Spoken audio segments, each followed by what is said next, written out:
Muchas gracias al Instituto Nacional de Educación Médica Continua a esta plática que vamos a dar respecto a síndromes isquémicos coronarios agudos. Esta plática la vamos a enfocar a una clasificación que tiene que ver sin elevación del ST. Iniciamos nuevamente con la definición de un síndrome isquémico coronario agudo, en el que encontramos que es un desequilibrio entre el aporte y la demanda de oxígeno que nos va a producir una isquemia desarrollando signos y síntomas. Recordamos nuevamente la clasificación en lo que se refiere al síndrome isquémico coronario agudo, en la que hacemos énfasis en la que es con elevación del ST y sin elevación del ST. Esta plática la vamos a enfocar principalmente a sin elevación del ST y las dos manifestaciones clínicas que se presentan en este, es decir, una angina inestable y un infarto agudo al miocardio sin elevación del ST. Dentro de los puntos que debemos de tener siempre en cuenta para el síndrome isquémico coronario agudo son los factores de riesgo cardiovascular, como ya hemos mencionado, y que en esta clasificación vamos a hacer, una clasificación respecto a si son modificables o no modificables y en base a qué tanta repercusión podemos tener. Hablamos de factores de riesgo cardiovasculares menores, todos aquellos que a través de una modificación de un estilo de vida van a tener una disminución en lo que se refiere a la formación de una placa de ateroma. Hablamos de obesidad, factores psicosociales respecto a un estilo de vida, hablamos de las personas que tienen una personalidad tipo A, hablamos de un estilo de vida, es decir, actualmente hablamos de una palabra muy renombrada, pero que sí tiene cierta repercusión a nivel fisiopatológico, los síndromes isquémicos coronario agudo, que es la situación de estrés. Otra parte importante es aquella en la que tiene que ver con la menopausia. Hay que recordar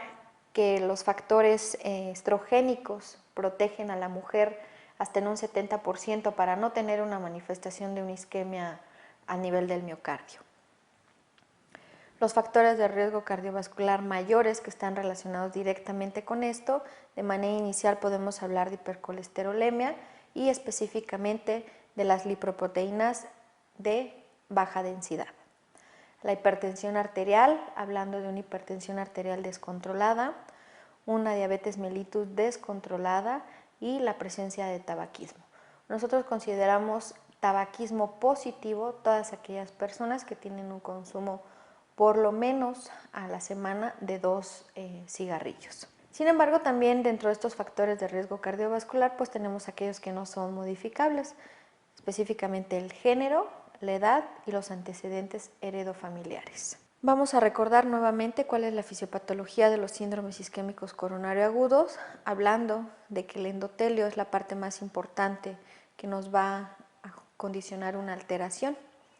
Una vez desde el nacimiento hablamos de que existen lipoproteínas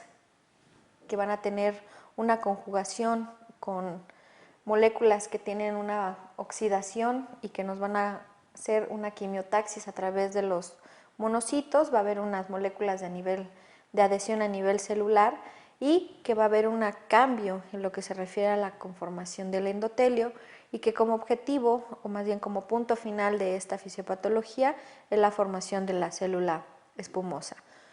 En esta formación de la célula espumosa podemos hablar que se empieza a formar desde el nacimiento hasta los 30 años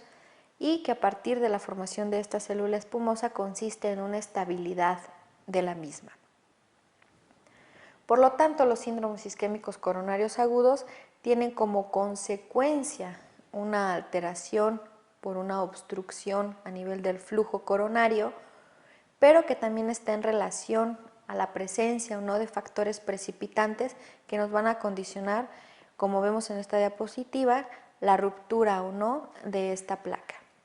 Nosotros vemos que aquí está en la parte basal de esta diapositiva la placa ateromatosa, es decir, la formación de la célula espumosa, pero que ya tiene una lesión a nivel del endotelio y que a través de factores quimiotácticos nos va a condicionar una agregación plaquetaria y que por lo tanto nos va a favorecer una disminución en el flujo sanguíneo a nivel de las arterias y nos va a condicionar una vasoconstricción. Es decir, vamos a tener una disminución en el flujo sanguíneo a nivel de las arterias coronarias y que clínicamente se van a manifestar como una disminución en el aporte de oxígeno a nivel miocárdico y clínicamente vamos a tener un síndrome isquémico coronario agudo.